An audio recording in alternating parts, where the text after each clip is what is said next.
I used to have a life where I almost never had to feel uncomfortable. My groceries were delivered at my door. The fuel could be also delivered at my door for my car. The coffee would arrive at my door. My apartment would stay at the same temperature all year long. So I didn't even have to do anything. But somehow, with all discomfort, with everything that was going amazing well, there was still a part of me that was feeling down, so low. There was a restlessness that I could not name. Something definitely felt off. Nothing was wrong, but something felt off. If you felt that too, this video is for you.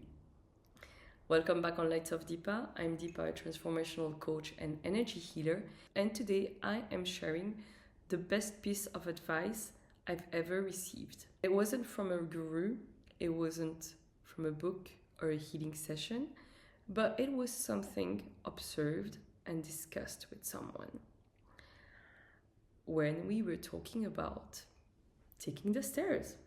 And it's something I almost dismissed because it's so small that I almost miss it. Taking the stairs, not because of the cardio, not because of burning calories, but because most of us, actually all of us, almost all of us, will choose the elevator every single time it says available, even when the stairs are right here. It's not something built in our character, it's just like a designer. Ease is built into everything around us in the modern days. Let's face it. Auto-pay, auto-renew, auto-reply, delivery apps, and even the algorithm deciding what you are going to watch, what you are going to consume. Nothing in the modern life asks you to choose the harder path. You actually have to look for it. And when you choose the harder path consciously, most of the people are like, why do you even do that to yourself? And so I started to notice it's not about the stairs by itself. It's about every small moment where there is an easier option in front of you and a slightly harder one. Most of the time, by default, we are going to choose the easy one. Before even noticing, we made a choice. Let's see it like this. Cooking versus ordering it. Calling vs texting. Sitting with it, with the uncomfortable feeling, few minutes, or scrolling through it. Each one is a tiny step into the road. And almost all of us take the same step most of the time. And what I keep coming back to in my own healing process and working also with others is our body were not built for this much ease. By being so comfortable, we become lazy and we deny any type of discomfort. When for most human history, discomfort was never a practice. It was just part of life. And it is just part of life. People walked miles. People worked with their hands, felt hot and super cold, and then tired.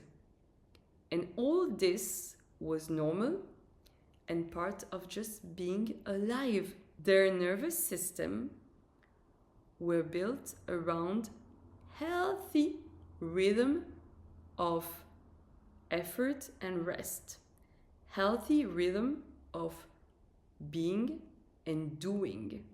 We removed almost all of that in 1 or 2 generations, and our nervous system did not get the memo.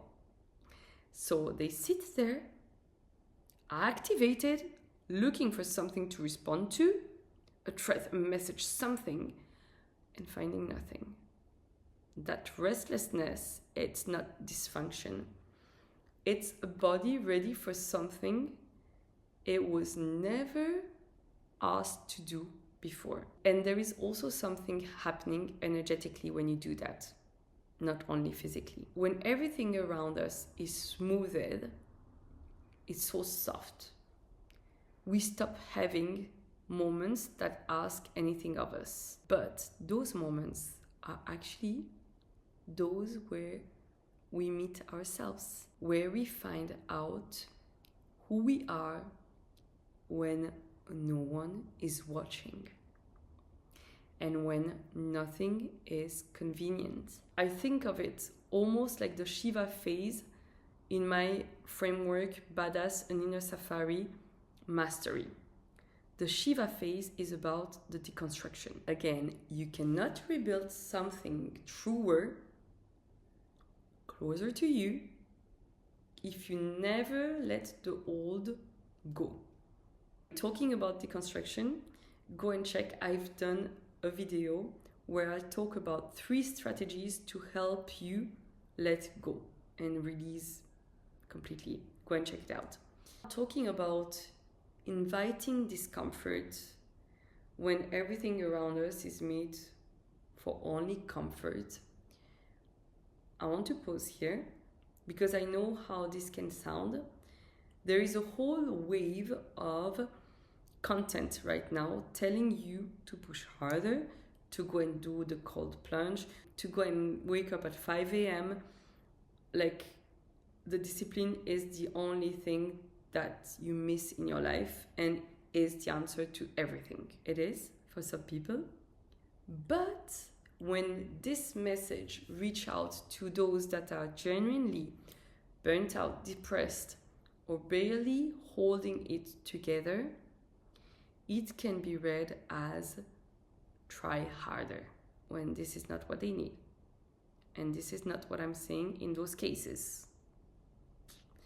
So if you are in a season where getting out of your bed or getting through your day is already your hard thing, then please hear me out. You are already doing the hard thing for yourself. This video is not about pushing yourself past those healthy limits. It is about noticing. So take what is useful for you and leave the rest, please. Let's see, if today the elevator is what you need, go and take the elevator. But what I talk about here is for the rest of us.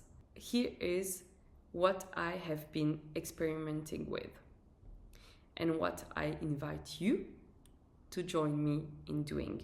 It's not a 70-day challenge. It is not like a new version of yourself, a new identity by this date. It is a small habit. One small, consciously chosen bit of friction today. Quiet, unannounced, chosen for yourself consciously when nobody knows you are doing it. Example, walk instead of ordering a ride. Call a friend instead of just texting we should catch up. Sit with the uncomfortable feeling for a few minutes before you reach out your phone.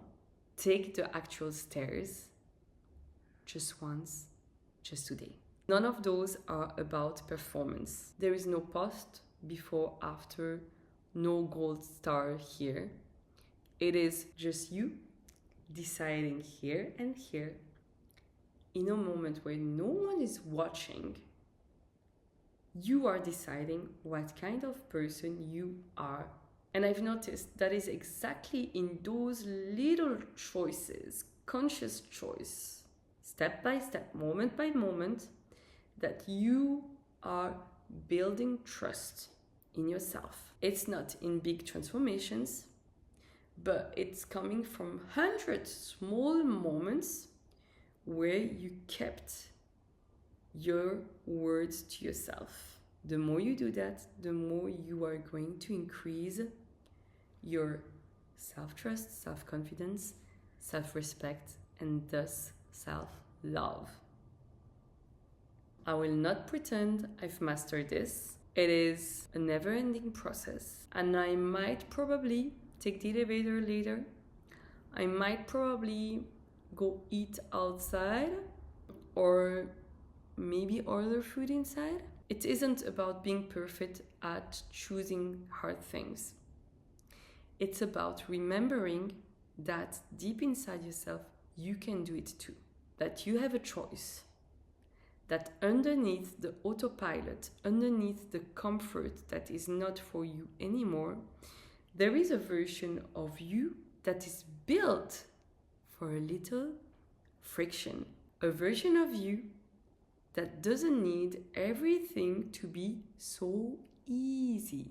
So next time when you are in front of your own version of stairs, literal or otherwise, obviously, I hope you remember this video, and I hope that some part of you decides to take them. Not for me, not for anyone else, because no one is watching at the end of the day, but just for the quiet little private version of you that is still in there and that is appreciating the little wins. You take those conscious steps for yourself to step fully into your full power and be your best version, because it starts from within and it starts with you. If this resonated with you, give us a like, hit the subscribe button, turn the notifications on if this is not done yet. If you're new here, welcome. Don't forget to subscribe and comment. Let us know where you guys are tuning in from. And let us know as well what is your version of the elevator or the steps. Let us know in the comments. New episodes are out on Monday, Wednesday, and Saturday. See you in the next episode. Until then, take care. I send you love and light wherever you are in the world and in your life. See you soon.